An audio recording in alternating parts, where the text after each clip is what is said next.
Sometimes powerful moments happen in small places. Behind a dusty saloon in 1880s Dustwood, wealthy cowboy Jack witnessed something that shook him completely.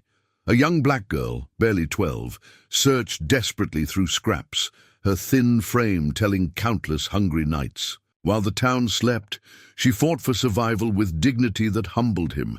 Jack had everything: land, cattle, respect. She had nothing but hope. He faced a choice that would defy every social norm of the frontier. What he did next would save her life and transform them both forever. The empty tin can she clutched became the catalyst for change neither could imagine. In a world divided by color and class, their unlikely bond would challenge everything Dustwood believed about worth and humanity. But how far would a man go to do what's right when the world stands against him? Before we jump back in, tell us where you're tuning in from, and if this story touches you, make sure you're subscribed, because tomorrow I've saved something extra special for you. Jack Thornton pulled the gold pocket watch from his vest, its weight familiar in his calloused palm. The engraved initials caught the morning light streaming through his ranch house window, JT, the same letters that had belonged to his father. Though the old man had never lived to see prosperity like this. 6:30 sharp, time for his morning ride through the property that had made him one of the wealthiest men in 3 territories. The rocking T Ranch stretched across 15,000 acres of prime Montana grassland, dotted with cattle that bore his brand. From his front porch, Jack could see clear to the horizon where purple mountains met endless sky. 23 years he'd been building this empire, starting with nothing but determination and a stubborn refusal to accept defeat. He tucked the watch back into his pocket and stepped outside, breathing in the crisp air that carried the scent of sage and leather. His foreman, Miguel Santos, was already waiting by the barn with 2 horses saddled and ready. "Morning, Senor Jack," Miguel called, tipping his worn hat. The Mexican had been with him for 15 years, arriving as a drifter and earning his place through loyalty and skill. "The new herd looks good in the north pasture." "Good." Jack swung into his saddle with practiced ease. Despite his 52 years, his body still carried the strength of decades spent working cattle and building something from nothing. "Any word from town about the railroad survey?" "See, they say the tracks will come through the valley for sure. Your land values will double, maybe triple." Jack nodded, though the prospect brought him little joy. Money had ceased to excite him once he'd accumulated enough to last several lifetimes. What use was wealth when you had no family to share it with, no wife to spoil, no children to guide and protect? The 2 men rode in comfortable silence across rolling hills where Jack's cattle grazed in the morning sun. Herefords mostly, their rust-colored hides gleaming with health. Each animal represented years of careful breeding and investment. Other ranchers sought his advice now, the same men who'd once looked down on him as just another drifter with big dreams. "Remember when we started?" Miguel asked, as if reading his thoughts. "You and me and that sorry bunch of longhorns you bought with your last $100? I remember sleeping on the ground for 2 years because we couldn't afford lumber for a bunkhouse." Jack's weathered face cracked into a rare smile. "You said I was loco for thinking we could make it work." "I was right about the loco part," Miguel chuckled, "but wrong about everything else." They'd built the ranch together, 2 men with nothing but hope and willingness to work 18-hour days. Now Miguel lived in a comfortable cabin with his wife and 3 children, all of whom Jack treated like the family he'd never had. The foreman had earned partial ownership through sweat and loyalty. Though he refused to take the papers Jack kept trying to give him. As they approached the southern boundary, the dusty outline of Dustwood came into view. The town had grown alongside Jack's prosperity, transforming from a collection of tents and rough shacks into a proper settlement with a main street, shops, and even a 2-story hotel. The railroad would make it a real city, bringing commerce and people and all the complications that followed. "You going to town today?" Miguel asked. "Need supplies for the bunkhouse repairs. Probably stopped by the bank too. Jack watched smoke rising from chimneys across the valley. Hard to believe that was just empty prairie when we got here. The transformation amazed him still. Where once only buffalo and antelope roamed, civilization had taken root. Schools, churches, businesses, all the trappings of progress. Yet progress carried its own burdens, especially for those society deemed unworthy of its benefits. They rode toward town along the well-worn trail that connected Jack's ranch to Dustwood's main street. Other riders and wagons shared the road. Ranchers heading to market, families going about their daily business, traveling salesmen hawking their wares. Jack tipped his hat to most, receiving respectful nods in return. His reputation commanded respect, built not just on wealth, but on fair dealing and quiet generosity. The Dustwood Savings and Trust occupied the corner building on Main Street, its brick facade speaking to permanence and prosperity. Jack had been one of its founding investors and served on the board of directors. His deposits had helped finance half the businesses in town. Inside, President Harrison Caldwell looked up from his ledger with a politician's smile. "Jack, good to see you. Come to check on your investments? Just need to make a withdrawal. Payroll for the hands." Caldwell's assistant, a nervous young man named Porter, hurried to prepare the funds. Jack's account balance could have bought half the town. Though he lived modestly compared to his means, the big house felt empty most days, filled with fine furniture that no one else would ever enjoy. "Heard there's been some trouble with vagrants lately," Caldwell mentioned as Porter. "Uncounted bills. Sheriff Coleman says we might need to take action." Jack's jaw tightened slightly. Coleman had been elected on promises to keep Dustwood respectable, which seemed to mean keeping out anyone who didn't fit his narrow definition of acceptable. What kind of action? "Oh, nothing harsh. Just moving along folks who don't belong. Here, can't have drifters making decent people uncomfortable." The banker's words stirred something uncomfortable in Jack's chest. He'd been a drifter once, unwelcome in towns that judged by appearance rather than character. Only luck and stubborn determination had lifted him above that station. "Seems to me anyone willing to work ought to be welcome," Jack said carefully. "Well, certainly. Honest workers, yes, but you know the type I mean. The ones who bring nothing but trouble." Jack knew exactly what Caldwell meant, though he doubted the banker would say it directly. The prejudices ran deep in frontier communities, fear disguised as moral righteousness. He'd seen it in every town he'd passed through on his way to building this life. After conducting his business, Jack walked down Main Street, noting the changes that seemed to occur daily. New storefronts, fresh paint on old buildings, boardwalks, replacing packed dirt paths. Progress certainly, but at what cost? The Dustwood Saloon sat at the end of the street, its bat-wing doors already busy despite the early hour. Jack rarely drank there anymore, preferring the quiet of his ranch to the noise and gossip of town. But the saloon served as the unofficial town hall, where news spread and opinions formed. Behind the building, in the narrow alley that few respectable citizens ever saw, lay the garbage and scraps that fed the dogs and occasional desperate soul. Jack had passed that alley countless times without thinking, just as most folks did. Desperation lived in shadows, while prosperity basked in sunlight. The gold watch ticked steadily in his pocket, marking time with expensive precision. His father would have been proud of what his son had accomplished, rising from nothing to command respect across 3 territories. Yet something felt incomplete, as if success meant little, without purpose beyond accumulation. As he mounted his horse for the ride home, Jack reflected on the conversation with Caldwell. Moving along folks who didn't belong.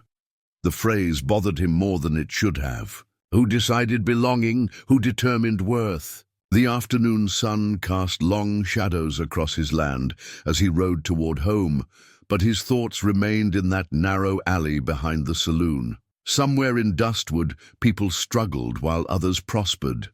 The natural order, most would say, yet it sat uneasily with a man who remembered hunger and homelessness.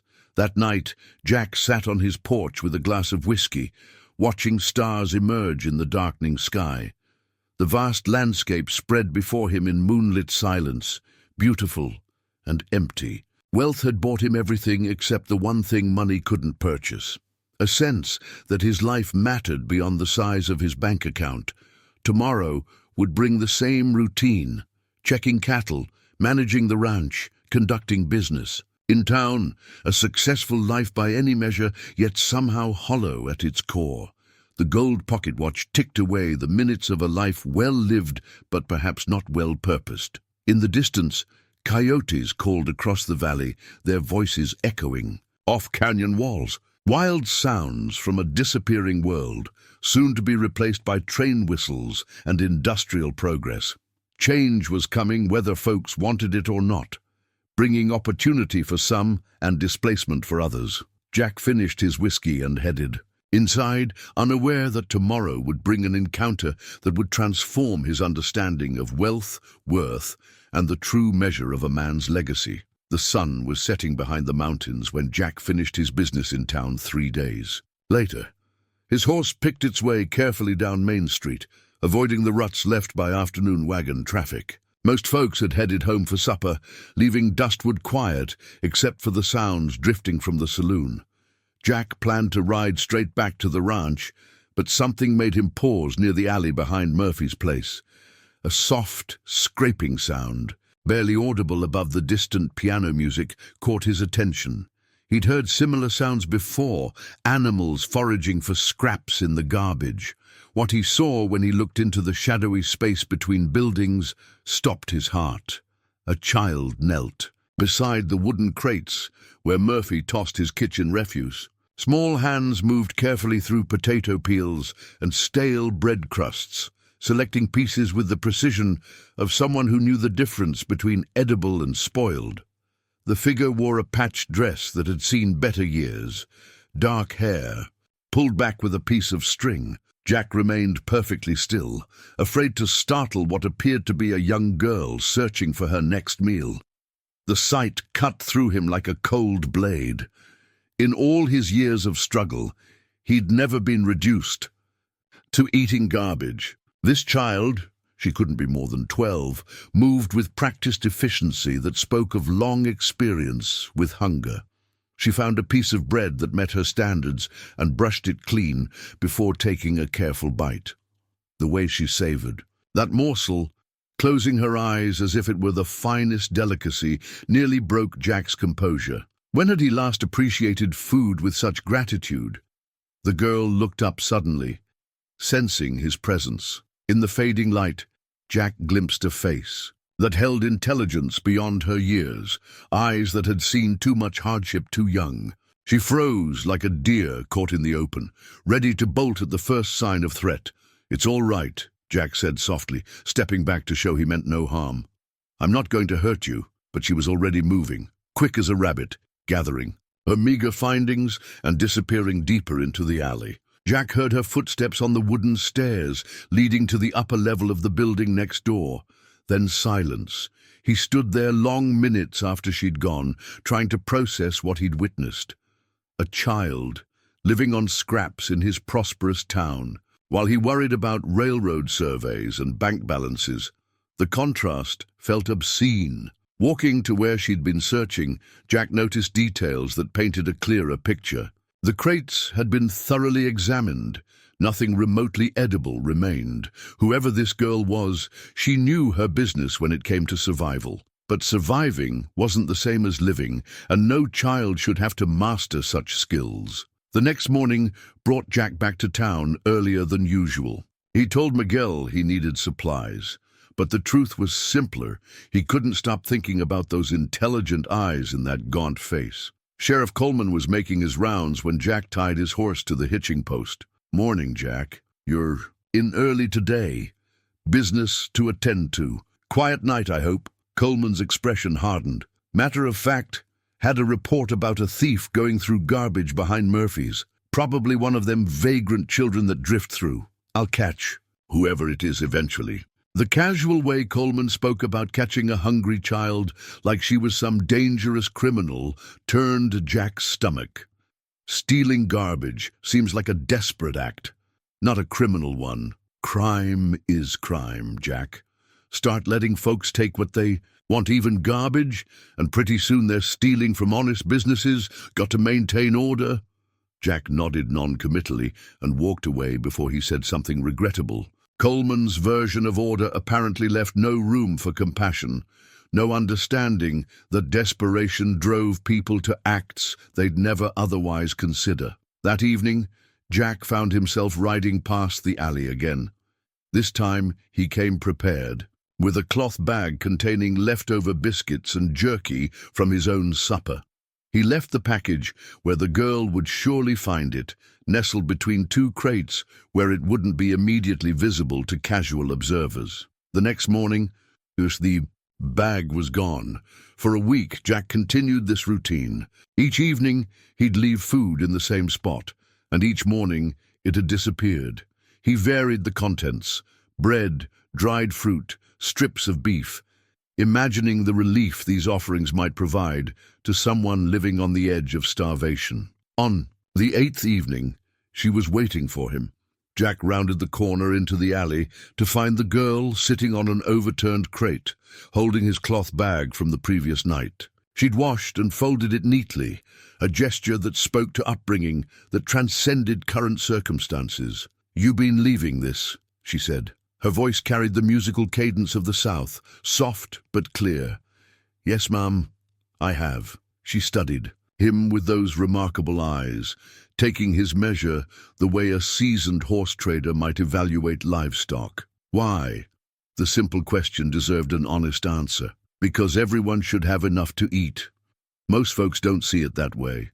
Most. Folks haven't been hungry, I expect. Something shifted in her expression.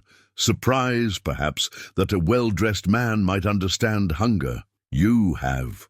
Long time ago, when I was about your age, maybe a little older. She was quiet for a moment, considering this information. "I ain't stealing nothing from nobody," she said finally, defiance creeping into her tone. "I know that. Sheriff Coleman, he says I'm a thief. Sheriff Coleman says a lot of things, doesn't make them true. This earned him what might have been the ghost of a smile. Mama used to say the same thing about folks who talked too much and knew too little." The mention of her mother opened a door Jack had been hoping to find. "Your mama around?" The girl's face closed off instantly. She reached into a pocket of her dress and pulled out something small, holding it protectively. In the dim light, Jack could see it was a photograph, torn down the middle. Half of it was missing. "She died," the girl said simply. "Fever took her 6 months back. I'm sorry. That's a heavy burden for someone so young." She looked down at the torn photograph, and Jack glimpsed the image of a woman's face. Kind eyes, gentle smile, features that suggested intelligence and strength. The resemblance between mother and daughter was unmistakable. "This is all I got left of her," the girl whispered, carefully tucking the photograph away. "She always said we was gonna find a place where we belonged, where folks would judge us by what we done, not what we looked like."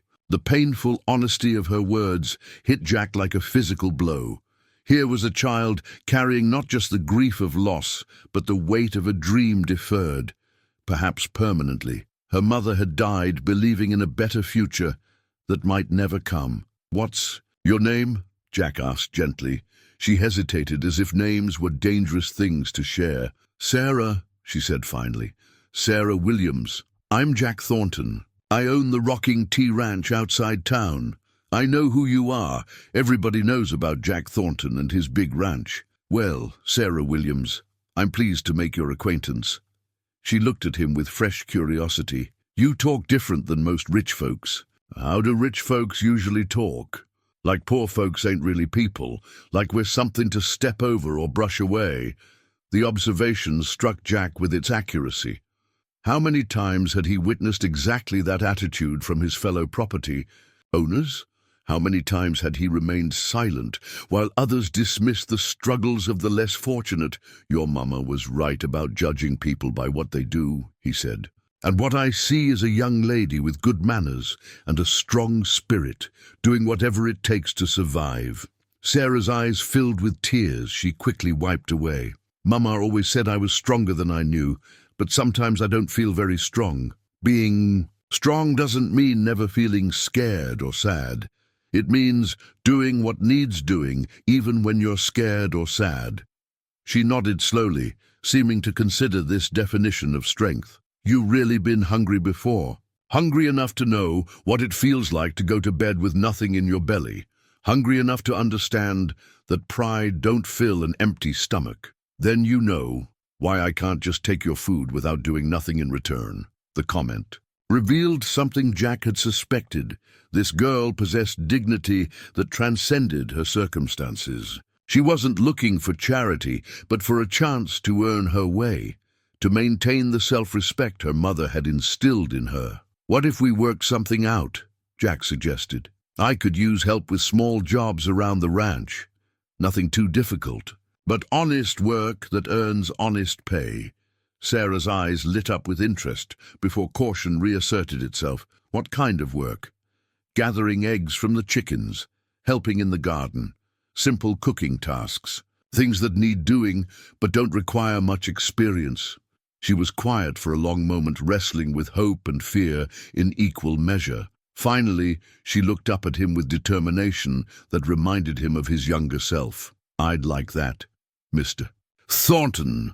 I'd like that very much. As they shook hands, her small palm rough with calluses, his scarred from decades of ranch work, Jack felt something shift in his understanding of his own purpose. Perhaps his success had always been leading to this moment, this chance to make a difference in one young life. The torn photograph in her pocket held the image of dreams interrupted. But maybe, just maybe, they could honor her mother's memory by making some of those dreams come true. True to his word, Jack found work for Sarah the very next day. He rode into town before dawn, carrying a basket containing not just food, but also clean clothes, a simple dress and undergarments that had belonged to Miguel's daughter before she outgrew them. Sarah was waiting in the alley, as if she'd spent the night there rather than risk missing their arrangement. These might fit better than what you're wearing, Jack said, offering the clothes along with the food. Maria Santos won't be needing them anymore. Sarah accepted the bundle with reverence, running her fingers over fabric that was whole and clean. They're beautiful, she whispered. Miguel's wife Rosa can show you around the kitchen, help you. Get started with the easier tasks. She's got a gentle way about her. The ride to the ranch gave Jack time to observe his young passenger. Sarah sat straight in the saddle, taking in the vast landscape with eyes that missed nothing. When they crested the hill overlooking the rocking T, she drew in a sharp breath. It's so big, she said with wonder, like a whole world just for you. Big enough to share, Jack replied, meaning it more than she might understand. Rosa Santos took to Sarah immediately, clucking over her thin frame and setting about feeding her properly. The Mexican woman had raised 5 children and possessed an instinctive understanding of what young people needed. Within an hour, she had Sarah seated at the kitchen table with a plate of eggs, bacon, and fresh biscuits. Mija, Rosa said gently. When did you last eat a real meal? Sarah considered the question seriously. Mama made cornbread and beans the day before she took fever. That was 6 months ago. The matter-of-fact way she stated this information silenced the kitchen. Miguel crossed himself and muttered a prayer in Spanish. Jack felt his chest tighten with anger, not at Sarah, but at a world that could let a child survive on scraps for half a year while others threw away more food than she'd seen. Well, we fix that now, Rosa declared, with the authority of someone accustomed to solving problems through food and love. Sarah proved herself a quick learner and willing worker.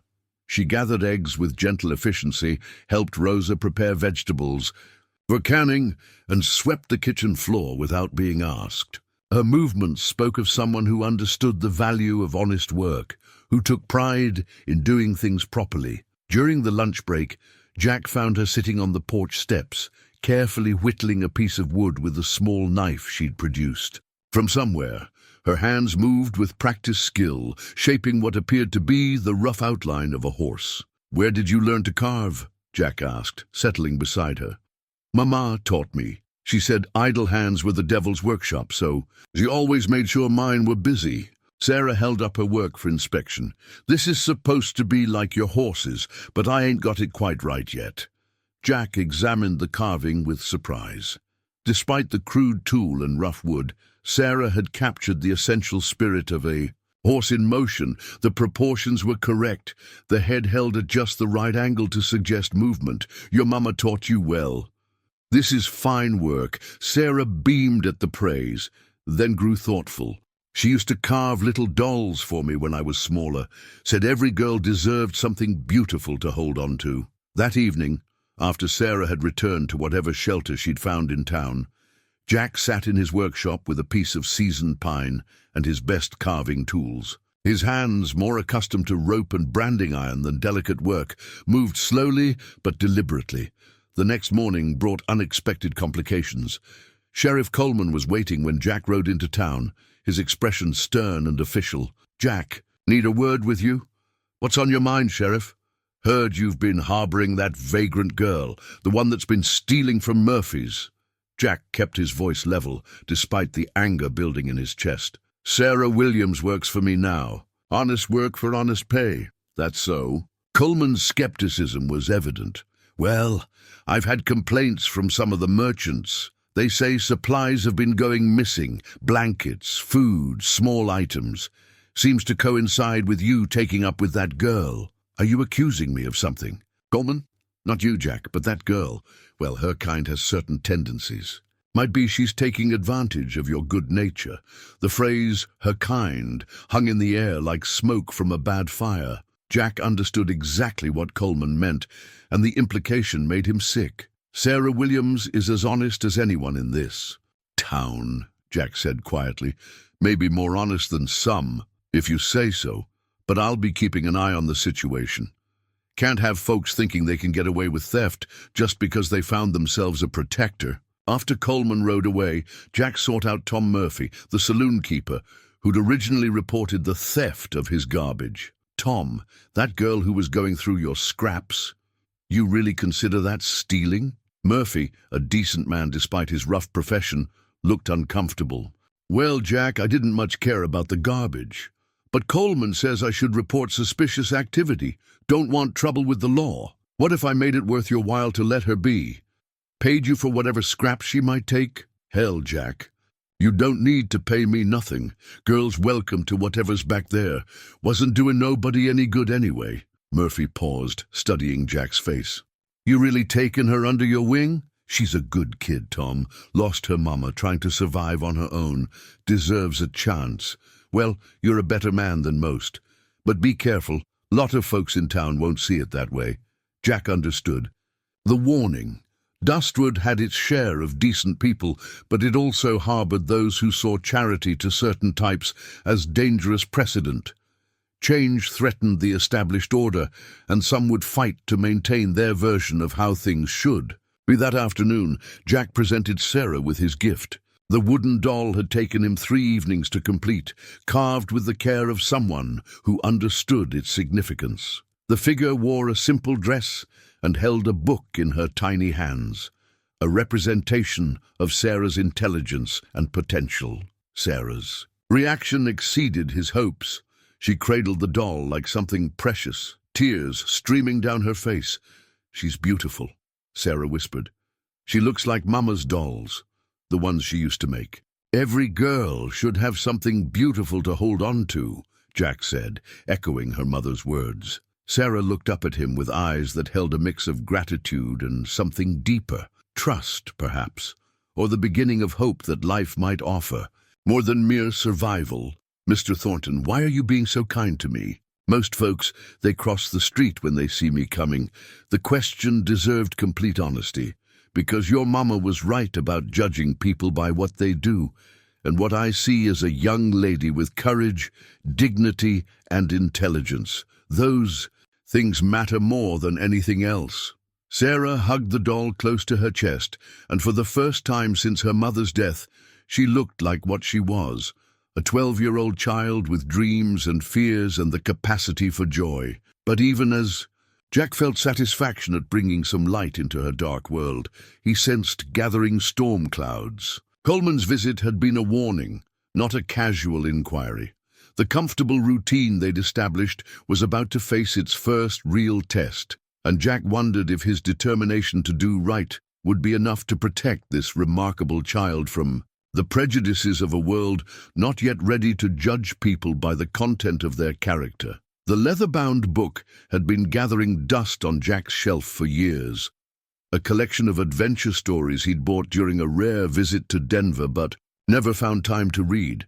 Tales of explorers and pioneers, of courage in the face of impossible odds. As he watched Sarah carefully arranging her few possessions in the small room Rosa had prepared for her, he thought the stories might find better purpose with someone who still believed in the power of dreams. "Can you read?"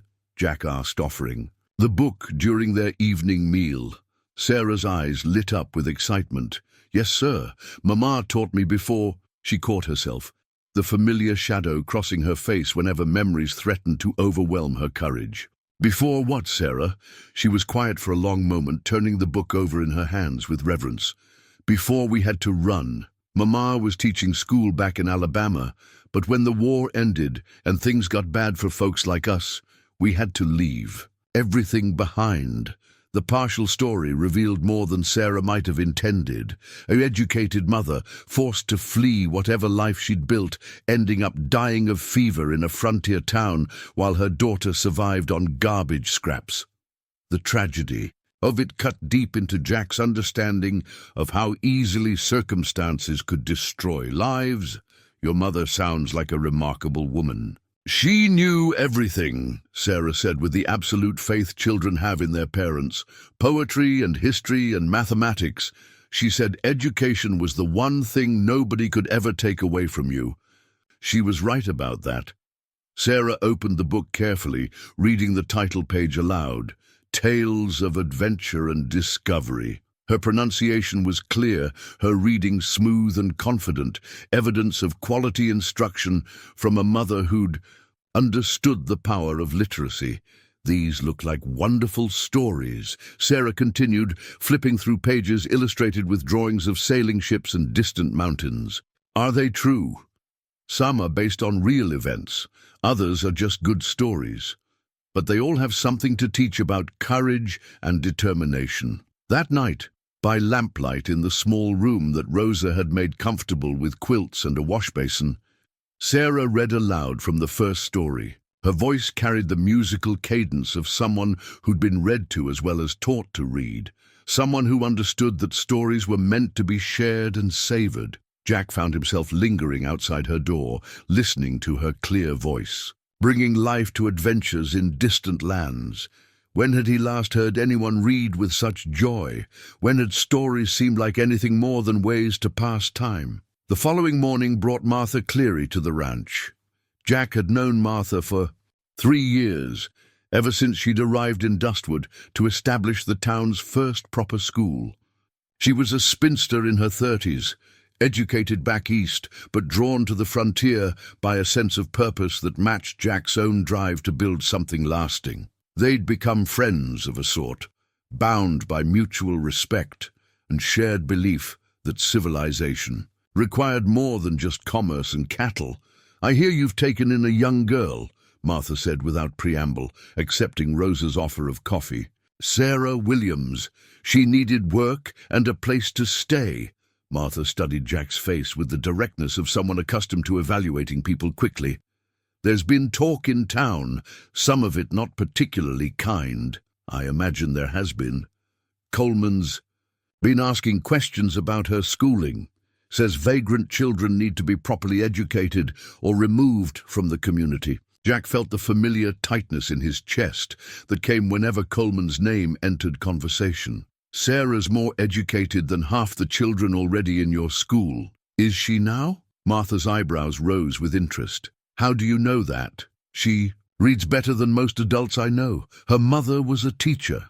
Martha was quiet for a moment, considering this information. "I'd like to meet her if you don't mind. Evaluate her myself." Jack called Sarah from the kitchen, where she'd been helping. "Rosa, prepare vegetables for canning." She came immediately, wiping her hands on her apron and offering a shy smile to the stranger. "Sarah, this is Miss Cleary. She's the teacher here in Dustwood." Sarah's posture straightened with interest and perhaps a touch of wariness. "Pleased to meet you, Ma'am." Martha's trained eye took in everything. Sarah's clean but simple dress, her careful speech, the intelligence evident in her alert expression. "I understand you can read, Sarah." "Yes, Ma'am. Mama taught me before she died." "Would you read something for me?" Sarah nodded and retrieved the book Jack had given her. She opened to a passage she'd been studying and read aloud with confidence, her voice clear and expressive. The story told of a young explorer facing dangerous rapids, and Sarah's reading brought the scene to vivid life. When she finished, Martha was smiling. "That was excellent, Sarah. Your mother taught you very well indeed. She said reading would take me places I could never go otherwise. A wise woman. Tell me, what's 7 times 13? 91, Sarah answered without hesitation. "And if I had 24 apples and wanted to divide them equally among 6 people?" 4 apples each. Martha asked several more questions, covering arithmetic, geography, and history. Sarah answered each with growing confidence, clearly enjoying the chance to demonstrate knowledge she'd had little opportunity to use. "Remarkable," Martha said finally. "Sarah, you're better prepared than students twice your age." Sarah beamed with pride, but then her expression grew uncertain. "Does that mean I could go to school with the other children?" The question hung in the air like morning mist, beautiful and fragile. Martha's face revealed her internal struggle, desire to educate a bright child against the reality of community prejudices. "That would be wonderful," Martha said carefully. "But there might be some challenges we'd need to work through first." Sarah nodded, with the understanding of someone who'd learned to temper hope with realistic expectations. "Because of how I look. Because some people haven't learned yet that character matters more than appearance." Jack watched this exchange with growing admiration for both females, the child who faced harsh truths with dignity, and the teacher who chose honesty over false comfort. "What if Sarah continued her education privately?" Jack suggested. "You could tutor her here at the ranch, help her advance at her own pace." Martha's eyes brightened with interest. "That might work very well indeed. We could cover advanced mathematics, literature, history, prepare her for whatever future she chooses to pursue." "I'd like that very much," Sarah said quietly. "Mama always said education was the path to a better life." "Your mother was absolutely right," Martha agreed. "Knowledge is power, Sarah, and once you have it, no one can take it away from you." As Martha prepared to leave, she took Jack aside for a private word. "That child has exceptional potential, Jack. With proper guidance, she could achieve anything she sets her mind to. I hoped you'd see that." "I do, but you should know. This arrangement won't go unnoticed. Coleman's already suspicious, and there are others who won't appreciate what you're doing. Let them be suspicious. Sarah deserves every chance we can. Give her." Martha smiled with the expression of someone who'd found an ally in an important cause. "Then we'll give her those chances, won't we?" That evening, Sarah sat by the fireplace with her book, reading quietly while Jack worked on ranch accounts. The domestic scene felt more complete than his house had ever been, as if it had taken the presence of a child to transform it from mere shelter into something resembling a home. "Mr. Thornton," Sarah said during a pause in her reading, "why do some people think education is dangerous for folks like me?" The question demonstrated exactly the kind of perceptive thinking that made Sarah so remarkable and so threatening to those who preferred to keep certain populations ignorant and dependent. "Because educated people ask questions," Jack answered honestly, "and some folks prefer to give orders without being questioned." Sarah nodded thoughtfully. "Mama used to say knowledge was like a light that showed things as they really were, not as some people wanted you to see them. Your mama was a very wise woman." Sarah smiled and returned to her reading, but Jack noticed she held the book a little tighter, as if understanding for the first time that education might be both her greatest opportunity and her most dangerous weapon. The silver harmonica emerged from Sarah's small bundle of possessions 3 weeks after she'd settled into life at the ranch. Jack discovered it quite by accident when he found her sitting by the creek that ran through his property, holding the small instrument up to catch the afternoon sunlight. "That's a beautiful piece," Jack said, settling beside her on the grassy bank. Sarah startled slightly, not having heard his approach, then relaxed when she recognized his voice. "It was my daddy's," she said softly, turning the harmonica over, in her small hands. "Only thing I got left of him." Jack had wondered about Sarah's father, but she'd mentioned only her mother in their conversations. The harmonica provided the first clue about the man who'd helped bring this remarkable child into the world. "Did he play music?" "Oh, yes, sir. Daddy could make this little thing sing like a whole church choir." Sarah's voice carried the warmth of cherished memories. "He'd play while Mama read to me in the evenings, or when we were traveling and needed something to lift our spirits." "What happened to him?" Sarah was quiet for a long moment, watching water flow over smooth stones. "Sickness took him when I was 8. Mama said his heart just got too tired to keep beating." The simple explanation held depths of grief and loss that Jack could only imagine. A family broken by death, mother and daughter forced to make their way alone in a world that offered few protections for people like them. "Can you play it?" "Some. Daddy started teaching me, but then he died, and Mama said music might draw unwanted attention to us." Sarah lifted the harmonica to her lips and played a soft, haunting melody, something that sounded like a lullaby, crossed with a prayer. The notes carried across the water with crystalline clarity, beautiful and heartbreaking. "That's lovely, Sarah. What's the song?" "Something Daddy made up. He called it Better Days Coming. Said it reminded him that no matter how hard things got, there was always reason to hope." Jack felt something shift in his chest, a recognition of shared understanding. He'd carried his own version of that hope. Through hungry years and cold nights, believing that determination and honest work would eventually lead to something better. Sarah's father had understood the same truth. Hope was sometimes the only thing standing between survival and surrender. "Would you like to learn more songs?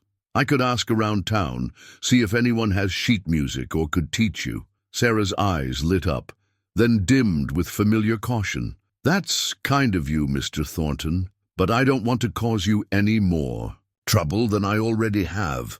What kind of trouble do you think you're causing?" "Rosa told me some folks in town are saying things about you taking me in. Bad things."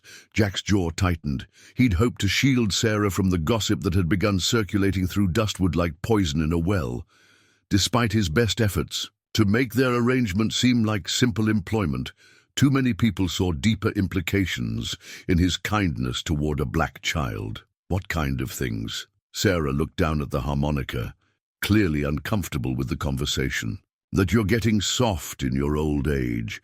That charity to the wrong kind of people brings trouble. That I'm probably stealing from you and you're too proud to admit it." The words hit Jack like physical blows, not because they hurt him, but because they revealed the cruelty Sarah faced daily. She lived with the knowledge that her very existence was seen as a problem by people who'd never bothered to know her character. "Sarah, look at me." She raised her eyes reluctantly, clearly expecting disappointment, or perhaps worse. "Those people don't know you the way I do.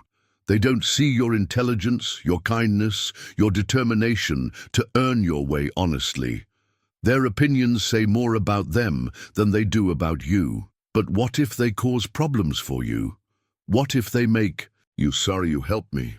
The fear in her voice, fear not for herself but for him, revealed the depth of her character more clearly than any test or demonstration could have. This child, who had every reason to think only of her own survival, worried about protecting the man who'd shown her kindness. "Sarah Williams, I have never been sorry for a single day that I chose to help you, and I never will be. Do you understand me? She nodded, but he could see doubt lingering in her eyes. The poisonous words of small-minded people had taken root, making her question her own worth. "Play that song again," Jack requested. "The one your father wrote. This time." Sarah played with more confidence, the melody flowing like water over stones. When she finished, Jack was quiet for several minutes, thinking about a man he'd never met, who'd taught his daughter to find hope in the darkest circumstances. "Your father sounds like he was a wise man. Mama said he had the biggest heart of anyone she ever knew, said he could find good in the worst situations, music in the saddest times. He raised a daughter who has that same gift." Sarah smiled shyly. "I try to remember what they taught me, but sometimes it's hard. That's when the music matters most, I think, when times are hardest." That evening, Jack rode into town with a specific purpose. The general store carried a small selection of books and occasionally sheet music for the few residents who owned pianos or other instruments. He hoped to find something that might expand Sarah's musical education. Store owner William Henderson looked up from his ledger with the careful expression Jack had grown accustomed to seeing lately.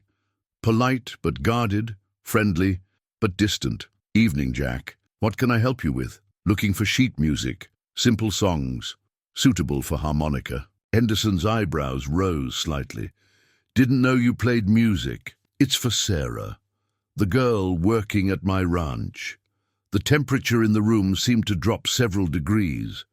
Henderson's expression shifted from polite interest to something approaching disapproval. "Jack, I hope you don't mind me saying, but folks are talking about your arrangement with that girl." "What kind of talking?" "Well, some wonder if it's wise to get so involved with her kind. Might give them ideas above their station, if you know what I mean." Jack knew exactly what Henderson meant, and the implication made him sick. "You mean it might give them ideas about being treated like human beings?" Henderson's face flushed. "Now, Jack, that's not what I meant. It's just, well, there's a natural order to things. When that order gets disrupted, it causes problems for everyone. The only problem I see is good people staying quiet while others spread poison." Jack paid for the sheet music he'd selected and left without another word, but the encounter reinforced what Sarah had told him about town gossip. The comfortable world he'd built was being challenged by his decision to show compassion to a child, and some people saw that compassion as dangerous precedent. When he returned to the ranch, he found Sarah and Rosa preparing supper together, their conversation a mixture of Spanish and English that spoke to growing friendship between them. The domestic scene reminded Jack of what family might look like if he'd been blessed with children of his own. "I found some music for you," he told Sarah, presenting the sheets with songs ranging from simple folk melodies to more complex arrangements. Sarah examined them with delight, already humming melodies as she read the notes. "These are wonderful, Mr. Thornton. Thank you so much." Later that evening, as Sarah practiced one of her new songs on the front porch, Jack reflected on the strange turns life could take. A year ago, his biggest concerns had been cattle prices and railroad schedules. Now he found himself in a battle for the soul of his community, fighting to prove that kindness wasn't weakness and that every child deserved a chance to reach their potential. The harmonica's sweet notes drifted across his property like a prayer, carried on evening wind, a reminder that beauty could emerge from the most broken circumstances, that hope could survive even when everything else was lost. The wanted poster appeared on a Tuesday morning, nailed to the wooden post outside Murphy's Saloon, where everyone in town was sure to see it. Jack discovered it during his weekly trip to pick up supplies, the crude lettering and rough sketch stopping him cold. Wanted. Information regarding Negro girl, approximately 12 years of age, suspected of theft and vagrancy. May be dangerous. Contact Sheriff Coleman with any information. Reward offered.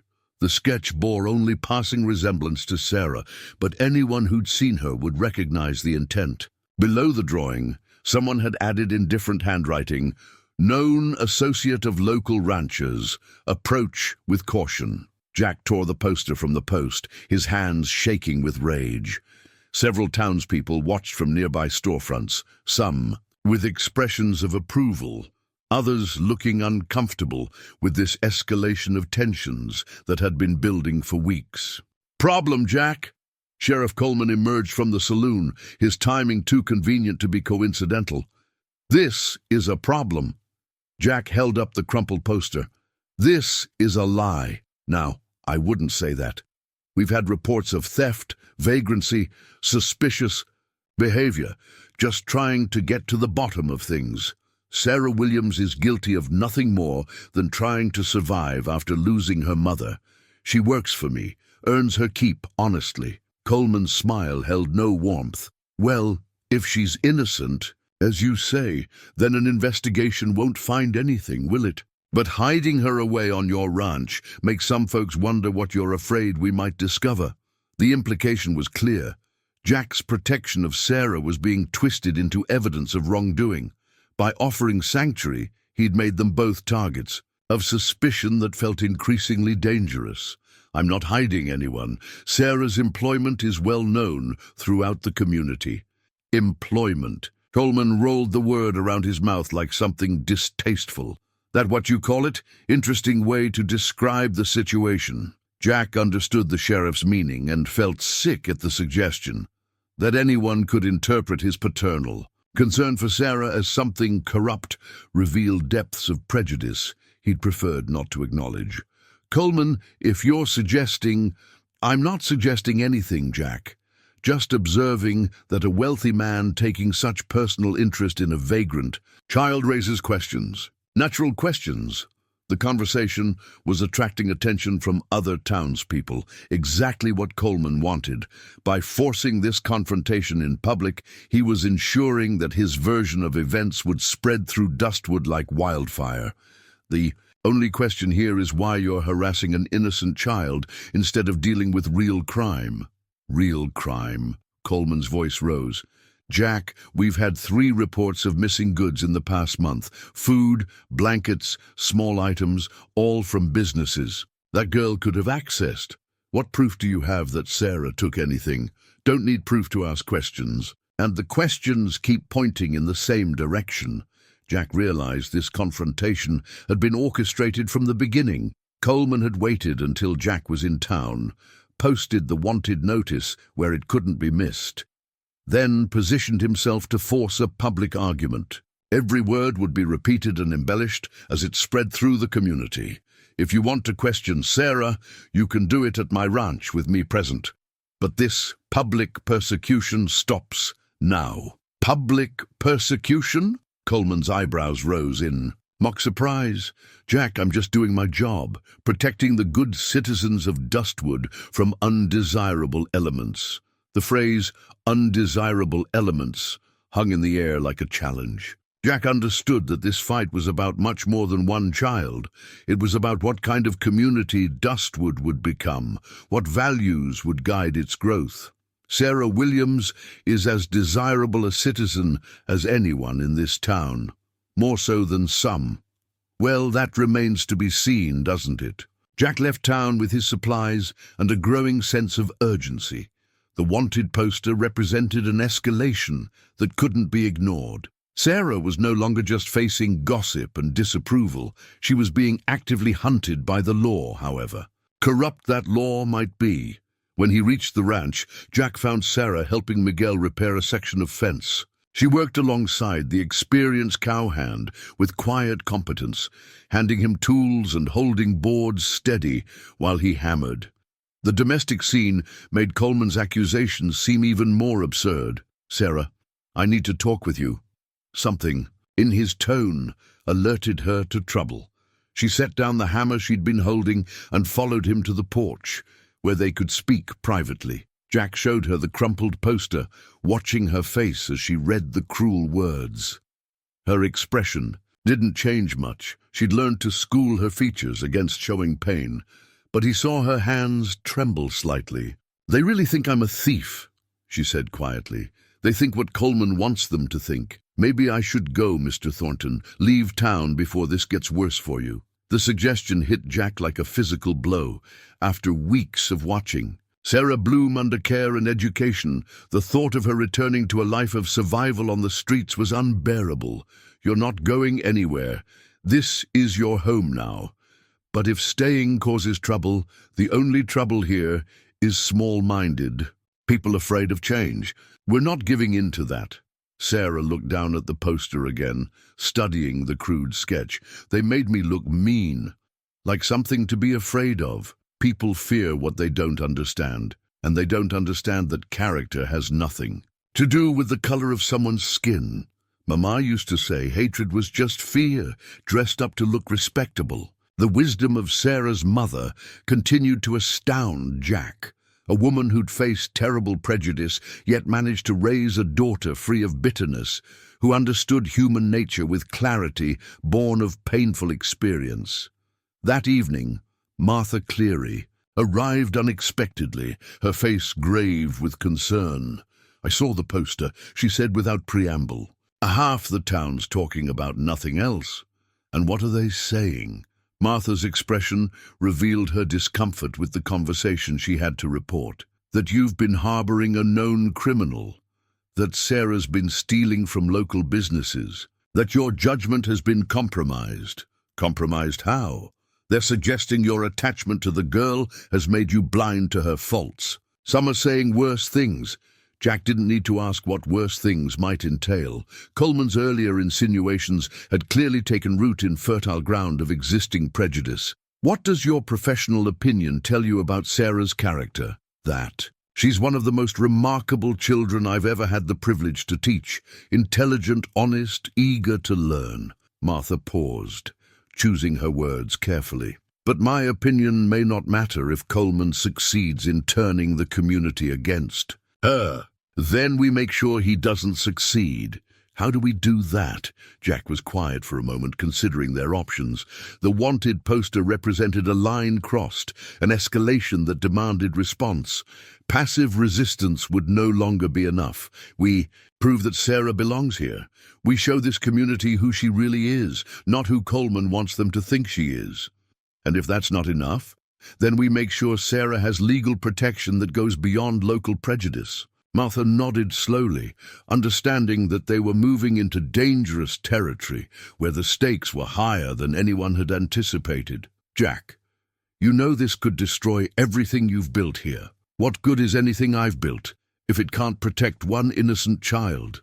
The question hung between them as evening settled over the ranch, carrying with it the weight of decisions that would determine not just Sarah's future, but the kind of man Jack would prove himself to be when his principles faced their greatest a test. The documents were discovered by accident, tucked inside the torn lining of Sarah's small traveling bag where she'd hidden her most precious possessions. Jack found them while helping Rosa mend the worn fabric, yellow papers that crackled with age and bore the official seals of the Alabama Territory Land Office. At first glance, they appeared to be simple property deeds, the kind of paperwork that frontier families carried to prove ownership of small parcels of land. But as Jack examined them more closely in the lamplight of his study, he realized he was holding something far more significant. "Sarah," he called gently, "could you come here for a moment?" She appeared in the doorway, still wearing the apron. That had become her uniform during kitchen work with Rosa. Her expression held the wariness that flickered whenever adults summoned her unexpectedly, a learned response from too many encounters that had ended badly.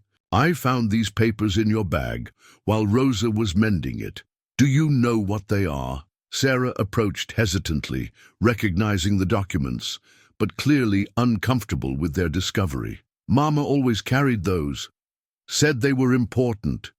But I never understood why. Did she ever explain them to you?" "She said they proved we belonged somewhere, that we weren't just wanderers without a home." Sarah's voice grew soft with memory.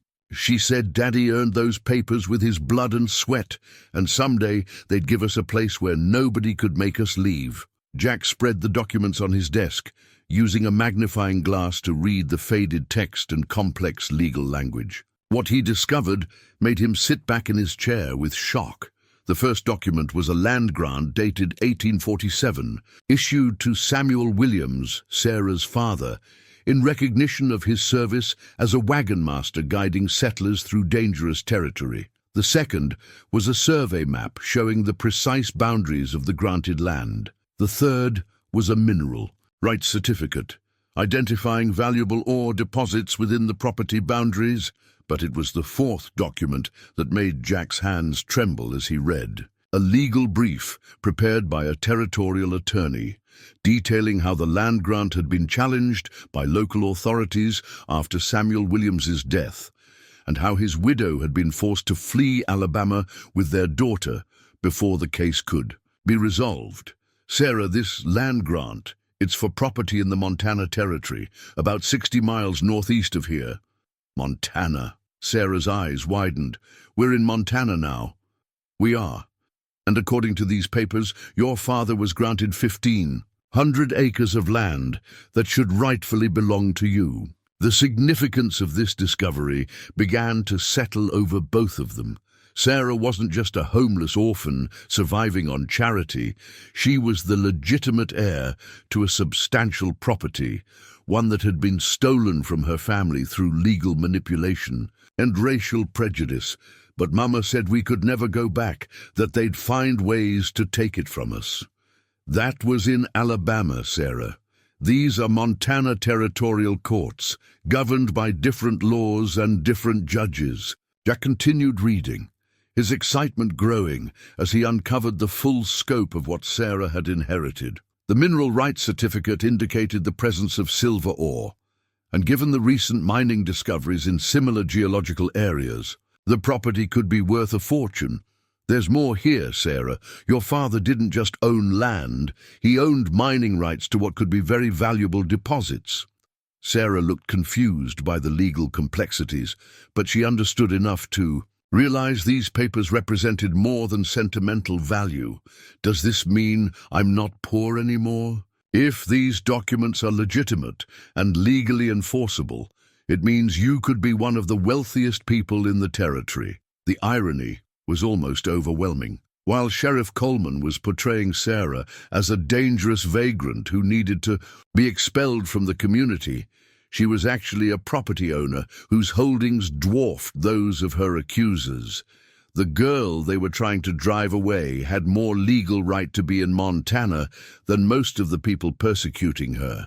But Jack's excitement was tempered by a growing realization of why Coleman and others had been so persistent in their harassment. If someone knew about Sarah's inheritance, if they were trying to claim her land while she remained ignorant of her rights, then driving her away or discrediting her would be essential to their plans. Sarah, have you ever shown these papers? To anyone else? Anyone at all? No, sir. Mama made me promise to keep them hidden. She said there were people who'd hurt us if they knew about them. Jack's mind raced through the implications. The timing of Coleman's campaign against Sarah, the escalating pressure to remove her from the community, the false accusations of theft. It all took on new meaning when viewed through the lens of a land grab conspiracy. I need to have these documents examined by a lawyer, someone who specializes in territorial land law. Are you sure that's safe? Mum always said lawyers were just another way for powerful people to steal from folks like us. Sarah's caution was understandable, given her family's history with legal persecution. But Jack sensed that hiding from the law would no longer protect her. The only safety lay in asserting her rights before they could be further undermined. There's a territorial judge who comes through Butte City once a month. Judge Harrison Morrison. I've met him at cattle association meetings. He's got a reputation for fairness and integrity. Jack began making plans immediately. The documents would need authentication, the property surveyed, the legal claims validated. But first, he needed to understand exactly what they were up against. The next morning, Jack rode out alone to examine the land described in Sarah's documents. The territory was rugged but accessible, with clear streams and evidence of mineral deposits in the exposed rock faces. More importantly, he discovered signs of recent activity, survey stakes, test holes, markers that suggested someone else was already developing the property. When he returned to town, Jack made discreet inquiries about who might be interested. In land northeast of Dustwood, the answers painted a clear picture of corruption that reached deeper than he'd imagined. Sheriff Coleman, banker Harrison Caldwell, and several prominent businessmen had formed what they called the Montana Development Company, quietly acquiring mineral rights and property throughout the territory. They'd been operating under the assumption that Sarah's land claim was invalid, that a dead Negro's property grant could be ignored or overturned without serious legal challenge. Jack's investigation revealed the scope of their scheme.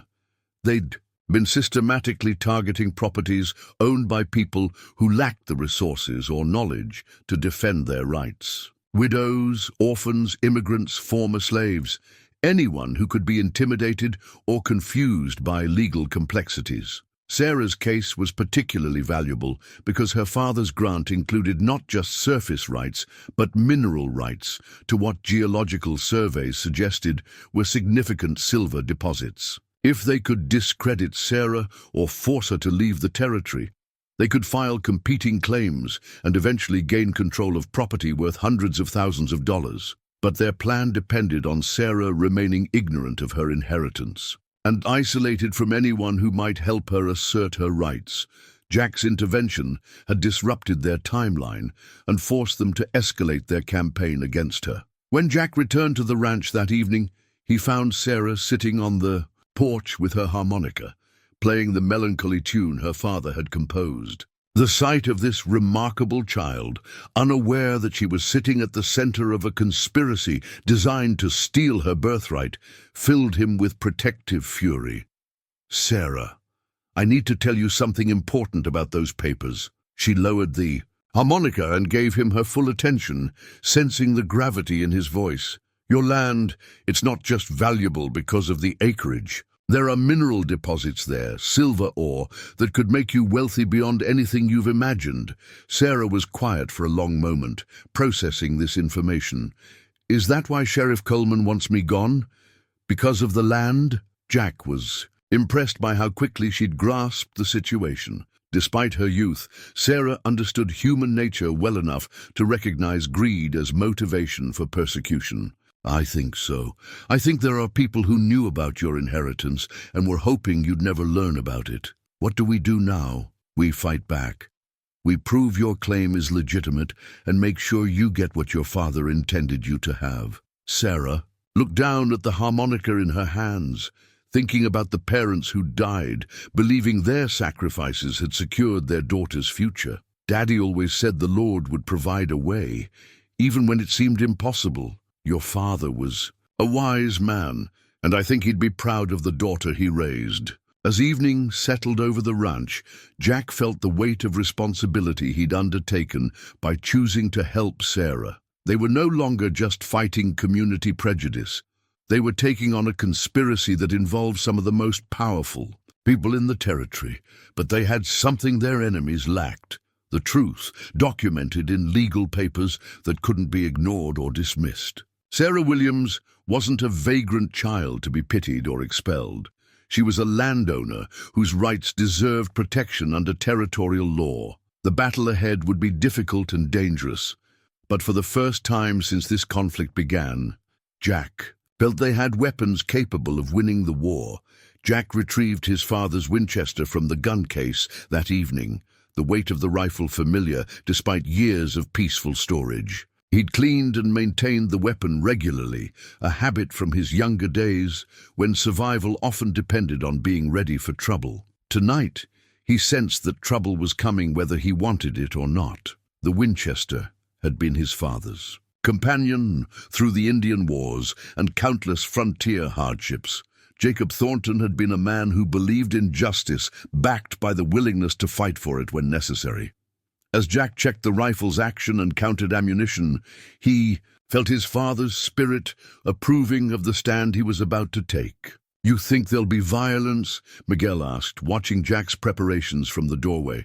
"I hope not, but Coleman and his partners have too much at stake to give up easily." "The men are ready, Senor Jack. All of them." They know what kind of person Sarah is, and they know what kind of men we're fighting. Jack had been gratified by the loyalty of his ranch hands.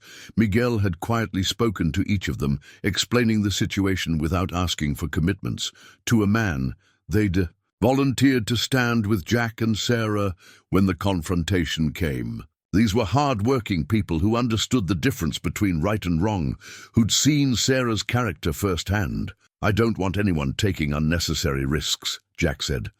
"This is my fight." "No, senor. This is about what kind of place we want to live in. That makes it everyone's fight." Martha Cleary arrived as the sun was setting, her face showing the strain of a difficult day in town. She'd been gathering information about the Montana Development Company, using her connections as a teacher to learn things that might not be readily shared with Jack. "It's worse than we thought," she reported, accepting Rose's offer of coffee with grateful hands. "Coleman's been spreading word that Sarah's documents are forgeries, that you're being deceived by a clever child who learned to lie from criminal parents. Anyone who knows Sarah would never believe that.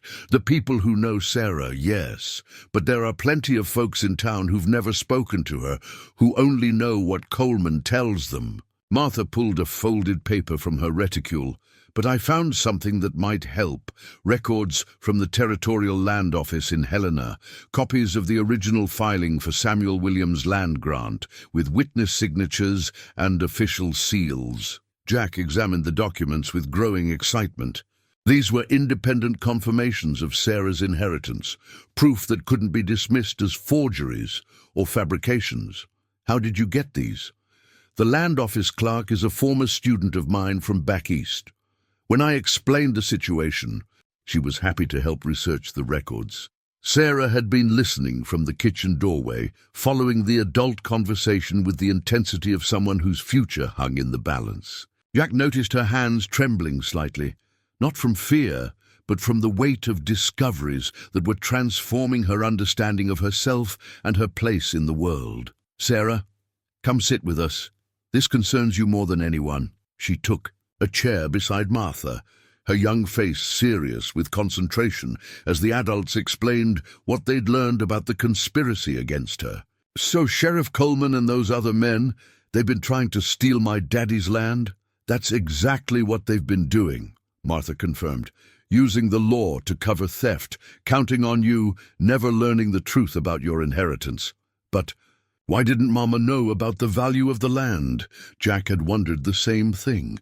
The documents clearly showed mineral rights, but Elizabeth Williams had died believing her husband's grant was worthless, good only for proving they'd once belonged somewhere. "Your mother was probably told the claim was invalid," Jack explained. "Lawyers back in Alabama may have convinced her the papers were worthless, especially after your father died and couldn't defend his rights." Sarah was quiet for several minutes, processing the magnitude of what she'd learned.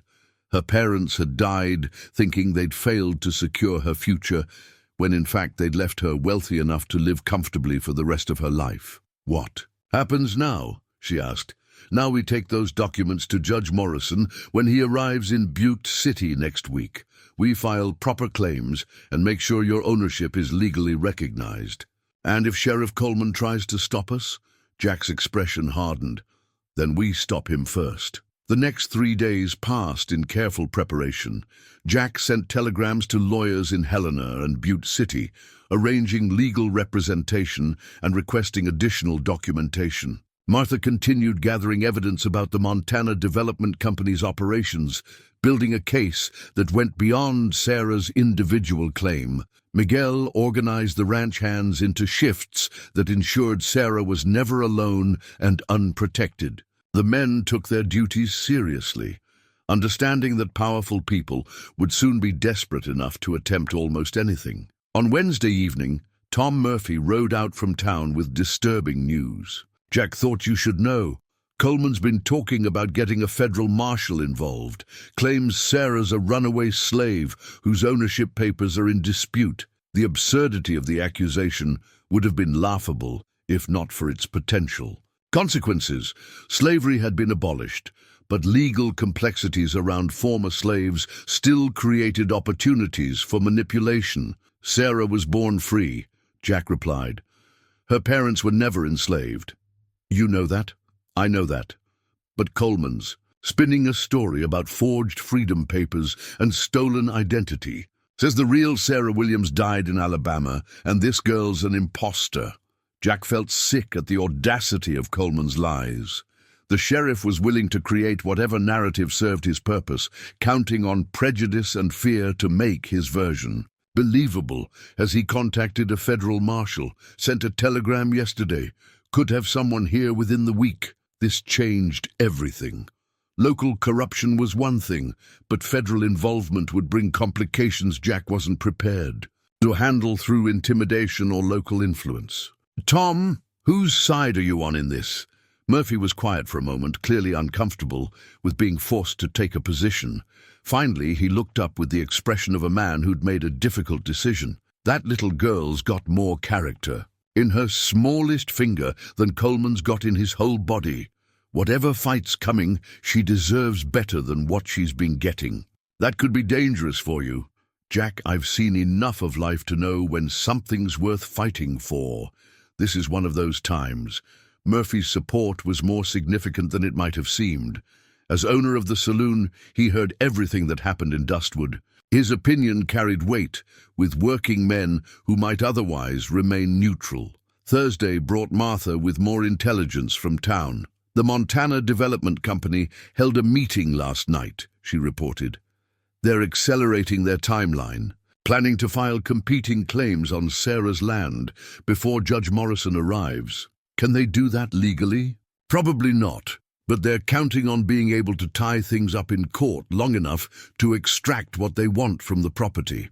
Even if they eventually lose, they could strip mine the silver deposits and claim the profits were legitimate. Business expenses. Jack realized they were running out of time. Every day they waited gave Coleman and his partners more opportunity to establish facts on the ground that would be difficult to reverse. We're going to Butte City tomorrow, he decided. Get to Judge Morrison before he comes here. Make sure Sarah's claims are filed before anyone can muddy the waters. That's risky, Martha warned. Coleman will try to stop you from leaving. Then we'll leave before he knows we're gone. That evening, Jack sat with Sarah on the front porch, watching stars emerge in the darkening sky. The Winchester leaned against the wall beside his chair, a reminder of how quickly their quiet life had transformed into something resembling a war. Are you scared, Mr. Thornton? Sarah asked quietly. Concerned, maybe, but not scared. Your father fought to earn that land, and your mother died protecting your claim to it. We're going to make sure their sacrifices weren't wasted. What if we lose? What if those men are too powerful? Jack considered the question seriously. Coleman and his partners did have advantages. Local authority, political connections, the presumption of respectability that came with wealth and position. Sarah, do you remember what your father's song was called? Better Days Coming. That's right. He wrote that song because he believed hope was stronger than any obstacle, that doing right eventually prevails over doing wrong. Sarah smiled, softly. Mama used to say that song kept her going through the worst times. It's going to keep us going too. As they prepared for sleep that night, Jack felt the weight of responsibility he'd undertaken by choosing to help Sarah. They were about to challenge some of the most powerful people in the territory, risking everything he'd built over more than 20 years.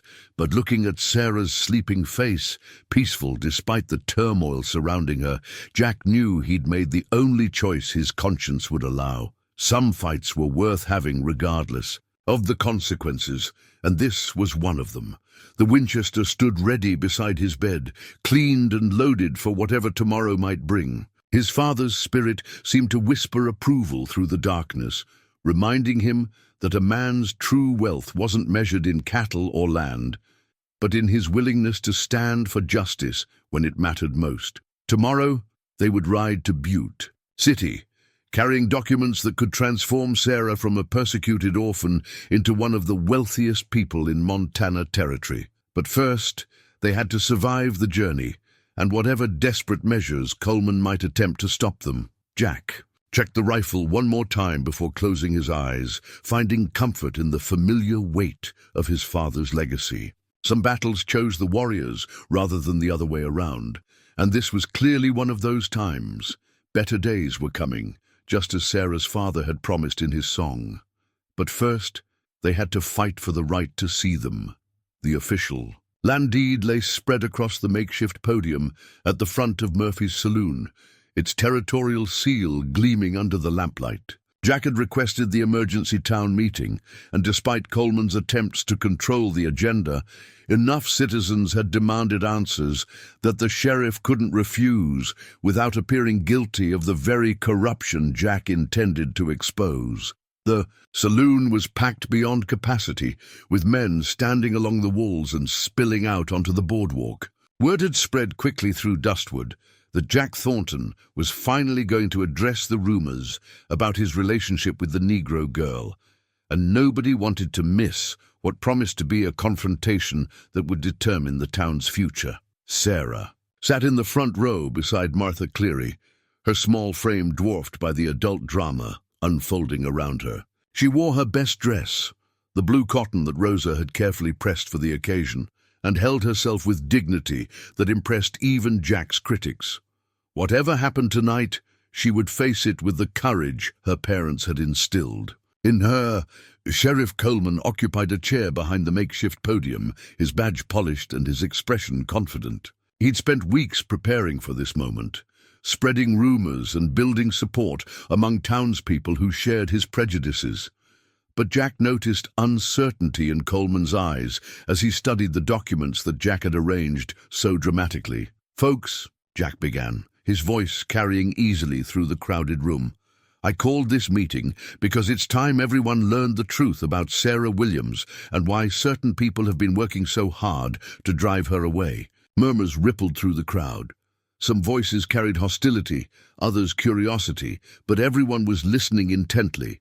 "For weeks, you've heard that Sarah is a thief, a vagrant, a danger to our community. Tonight, I'm going to show you documents that prove she's actually one of the largest landowners in Montana Territory." The murmurs exploded into shocked exclamations and demands for proof. Coleman's face flushed red, but he remained seated, clearly unsure how to respond to this unexpected development. Jack lifted the first document, the original land grant from 1847, and read aloud the formal language that awarded 1,500 acres to Samuel Williams in recognition of his service as a territorial guide. Sarah's father earned this land through honest work and considerable danger. The property includes not just surface rights, but mineral rights to what geological surveys indicate are significant silver deposits. Banker Harrison Caldwell rose from his seat near the back of the room. "Jack, those documents could be forgeries. It's well known that certain people will fabricate papers to support false claims. That's why I took the precaution of having them authenticated." Jack produced the Territorial Land Office certification that Martha had obtained, along with additional documentation from Helena. These papers have been verified by the Montana Territorial Land Office and confirmed by independent geological surveys. The crowd buzzed with excitement and confusion. If Sarah Williams was really a legitimate landowner, then the campaign against her took on entirely different implications. Coleman finally stood, his authority as sheriff demanding respect, despite the growing skepticism of his audience. "Now hold on, folks. Jack's been deceived by a clever girl who's learned to forge documents. We all know these people will say anything, do anything to get what they don't deserve." "What people?" Jack's voice cut through Coleman's bluster like a blade. "You mean Americans whose parents earned property through honest service to their country?" The question forced Coleman to clarify his meaning, making his prejudices explicit rather than hidden behind coded language. "You know what I mean. Jack, we can't let every vagrant child with a sob story claim they own half the territory." Sarah rose from her chair, her young voice clear and steady, despite the hostile atmosphere. "I never claimed to own anything, Sheriff Coleman. I just wanted to survive after my mama died. Mr. Thornton found these papers in my belongings and had them examined by lawyers. I didn't even know what they meant. Her simple honesty cut through the tension, like sunlight breaking through storm clouds. Even people who'd been suspicious of Jack's motives couldn't deny the sincerity in Sarah's voice. Tom Murphy stepped forward from behind the bar. "Sarah, would you mind reading something for us? Just so folks can see what kind of person you really are?" Sarah looked to Jack for permission, then walked to the podium with the composure of someone far older than her 12 years. She opened the book of adventure stories that had become her constant companion and read a passage about a young explorer facing impossible odds with courage and determination. Her reading was flawless, her pronunciation clear, her understanding of the text evident in the expression she brought to the words. When she finished, the room was completely silent. "That little girl reads better than half the adults in this room," Murphy observed. "Doesn't sound like the dangerous criminal Coleman's been describing." Coleman's face darkened with fury. "Reading doesn't prove anything except she's been well trained to deceive people. I've got a federal marshal coming to investigate her true identity, and when he gets here, we'll learn the real story." "The real story," Jack said, producing one final document, "is that certain people in this community have been systematically stealing land from families they thought couldn't defend themselves." He unfolded a surveyor's map showing property claims throughout the region, with clear evidence that the Montana Development Company had been filing competing claims on land already owned by legitimate deed holders. Sarah Williams isn't a criminal. She's a victim of a conspiracy that includes Sheriff Coleman, Banker Caldwell, and several other prominent citizens who thought they could steal a child's inheritance without consequence. The accusation hit the crowded saloon like a thunderclap, transforming the mood from curiosity to outrage as people began to understand the scope of what Jack was revealing. Coleman's hand moved toward his gun, but he found himself facing not just Jack, but a room full of citizens whose trust he had betrayed. The confrontation had reached its climax, and the balance of power was shifting in ways none of them had anticipated. The sound of the judge's gavel striking the makeshift bench cut through the tension like divine intervention. Judge Harrison Morrison had arrived in Dustwood 3 days early, drawn by telegrams from both Jack and Coleman that painted dramatically different pictures of the same situation. Now he sat behind Tom Murphy's best table, his black robes and stern expression transforming the saloon into an impromptu courtroom. "I've reviewed the documents submitted by both parties," Judge Morrison announced, his voice carrying the authority of territorial law. "Before we proceed further, I want to hear directly from the young lady whose inheritance is in question." Sarah stepped forward with the same quiet dignity she'd shown throughout the ordeal, her small hands clasped in front of her as she faced the judge who would determine her future. "State your name for the record, child." "Sarah Elizabeth Williams." "Your Honor, my daddy was Samuel Williams, and my mama was Elizabeth Williams. They both died, and now it's just me." Judge Morrison studied Sarah's face with the careful attention of someone accustomed to evaluating truth from falsehood. "Do you understand what these documents represent, Miss Williams?" Mr. Thornton explained that they show my daddy earned land through honest work, and that the land belongs to me now because he's gone. "And do you have any knowledge of the valuable mineral deposits on this property?" Sarah's confusion was evident and genuine. "No, sir. I didn't know about any of that until a few days ago. I just knew Mama always said the papers proved we belonged somewhere." The judge made notes in his ledger, then turned his attention to Sheriff Coleman, who stood stiffly beside Banker Caldwell and 2 other men Jack recognized as investors in the Montana Development Company. "Sheriff Coleman, you've alleged that these documents are forgeries and that Miss Williams is an imposter. What evidence do you offer to support these serious charges?" Coleman's confidence had evaporated in the face of judicial scrutiny. His accusations had sounded convincing when delivered to prejudiced townspeople, but legal proof was an entirely different matter. "Well, Your Honor, It just seems unlikely that a Negro family would possess legitimate land grants of such value. And there have been reports of theft and suspicious behavior. Sheriff, I asked for evidence, not speculation based on racial assumptions. Judge Morrison's tone carried sharp disapproval. Do you have any documentation that contradicts the authenticity of these land grants?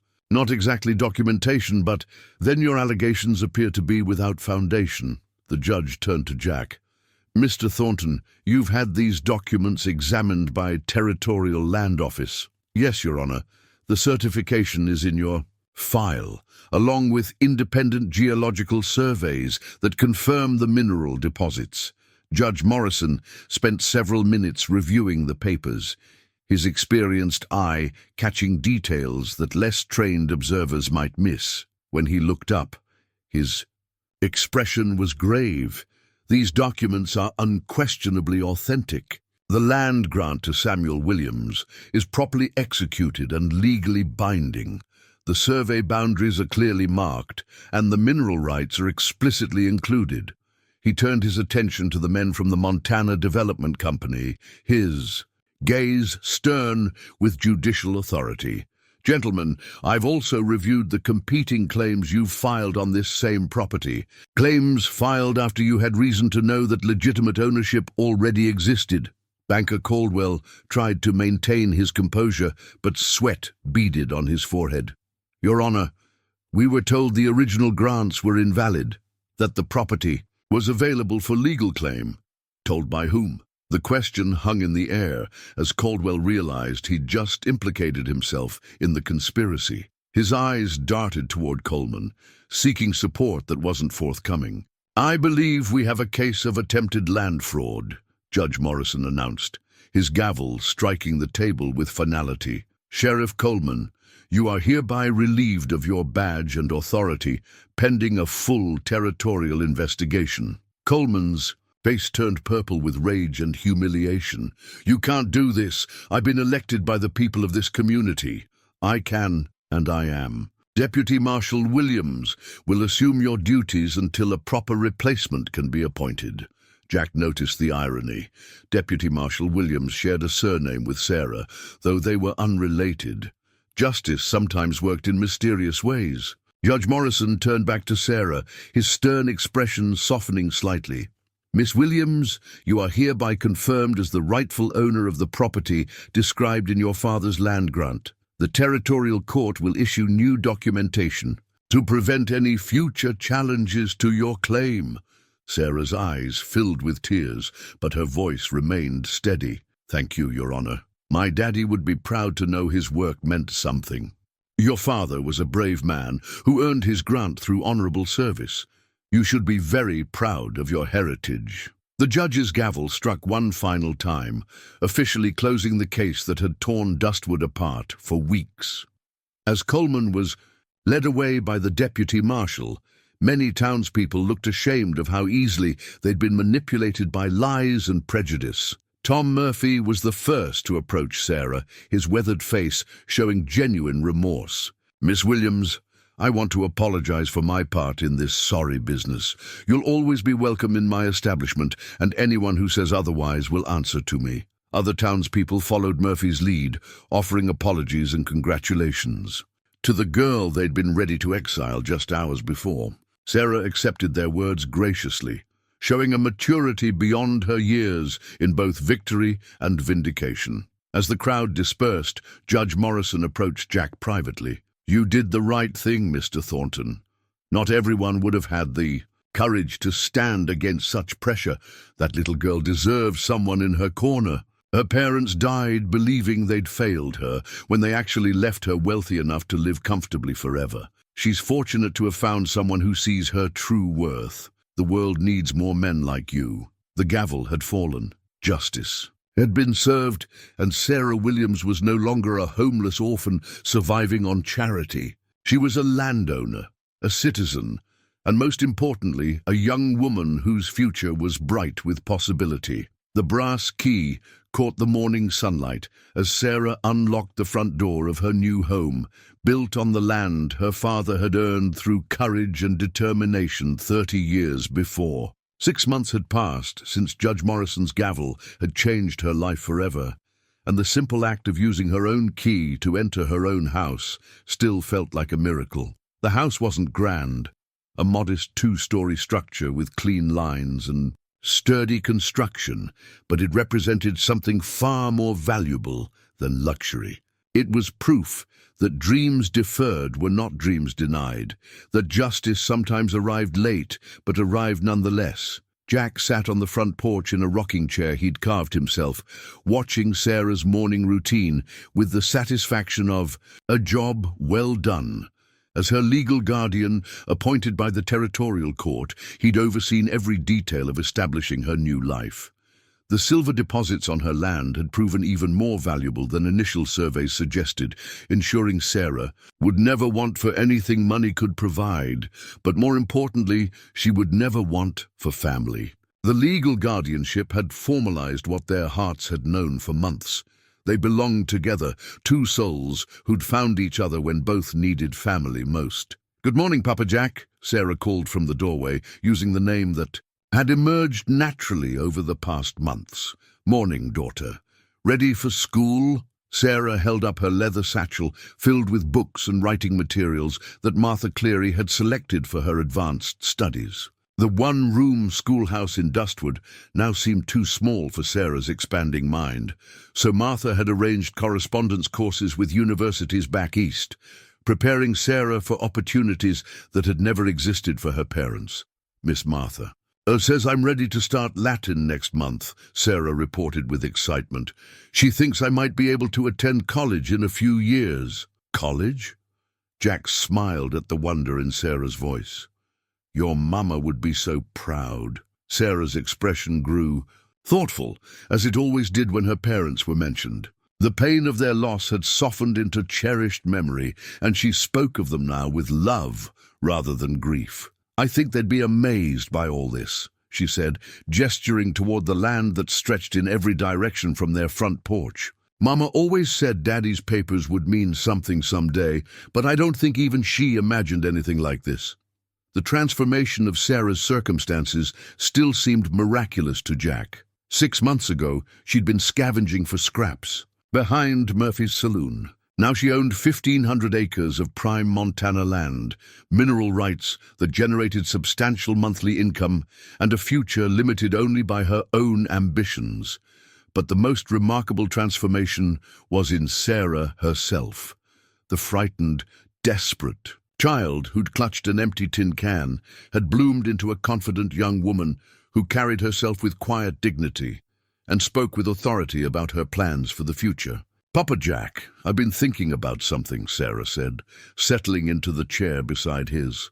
What's that, sweetheart? I want to use some of my money to help other children like I was. Kids who don't have anyone to stand up for them. The suggestion didn't surprise Jack. Despite her own hardships, Sarah had always shown concern for others who faced similar struggles. Her generous heart had been one of the first things he'd noticed about her. What did you have in mind? Maybe a school or a place where orphan children could live while they learned skills and get educated. Somewhere they'd be safe and cared for, regardless of what they looked like. Jack nodded slowly, understanding that Sarah was describing an institution that would have saved her months of desperate survival if it had existed when her mother died. That sounds like a wonderful way to honor your parents' memory. I'd want you to help me run it. You're the one who taught me that kindness wasn't weakness, that standing up for people was what made life worth living. The conversation was interrupted by the sound of hoofbeats as Martha Cleary rode up the path from town. She'd become a regular visitor, serving not only as Sarah's teacher, but as something approaching an aunt in their unconventional family. Good morning, you two, Martha called, dismounting with the ease of someone who'd adapted well to frontier life. Sarah, I brought those books you requested from the Territorial Library. The ones about law and territorial governance? All of them. Though I have to ask, what sparked this sudden interest in legal studies? Sarah's smile held secrets and ambitions that impressed Jack with their scope. If I'm going to help other children get justice, I need to understand how the law works. I want to make sure no other family goes through what mine did." Martha and Jack exchanged glances of amazement and pride. This remarkable girl was already planning to use her education and resources to fight the same prejudices and corruption that had nearly destroyed her own life. As Sarah gathered her school materials and prepared to leave for her lessons, Jack reflected on the strange turns life could take. A year ago, his biggest concerns had been cattle prices and railroad schedules. Now he was guardian to a determined young woman whose dreams were already changing their corner of the world. The empty tin can that had started it all sat on the mantelpiece inside the house, kept as a reminder of how desperate circumstances could transform into unexpected blessings. Sarah had insisted on preserving it, saying it represented the moment when kindness had entered her life and changed everything. "Papa Jack," Sarah said as she mounted her horse for the ride to Martha's school, "do you ever wonder what would have happened if you hadn't seen me that night behind the saloon?" The question haunted Jack sometimes, the knowledge of how easily he might have ridden past without noticing one small girl's desperate search for survival. "I think about it," he admitted, "but I prefer to focus on what did happen. Two people who needed family found each other when they needed it most." Sarah smiled with the radiance that had become her trademark, the expression of someone who understood that life's greatest gifts often came disguised as challenges to overcome. Better days came, just like Daddy's song promised, as Sarah rode toward town for her education. Jack remained on the porch, watching her confident figure disappear over the hill. The little girl who'd once hidden in alleys now rode openly across land that belonged to her, toward a future bright with promise and purpose. The brass key in her pocket unlocked more than just a door. It opened possibilities that her parents could never have imagined, opportunities that would ripple through generations of children who would benefit from her determination to ensure justice for all. Sometimes the most powerful moments truly did happen in small places, Jack reflected, and the greatest treasures were found not in silver mines, but in the courage to see worth where others saw only problems. Sarah Williams had taught him that wealth without purpose was meaningless, but purpose guided by compassion could change the world. The sun climbed higher over the Montana landscape, illuminating a future where a rich cowboy's decision to help a hungry child had transformed both their lives in ways neither could have dreamed. It was, Jack thought, exactly the kind of story Sarah's father would have turned into, a song about hope triumphing over hardship, about better days coming for those brave enough to fight for them.